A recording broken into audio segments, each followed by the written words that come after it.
Start out with the face frame down and apply a bead of glue into the dovetail groove. Slide the left and right cabinet walls into the vertical grooves. Don't forget to wipe any excess glue.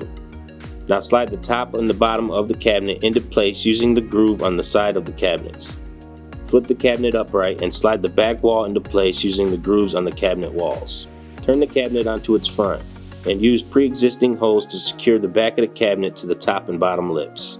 Now place a corner bracket into each corner of the top and bottom to firmly secure the cabinet together. Each bracket will be fastened down using 3 screws.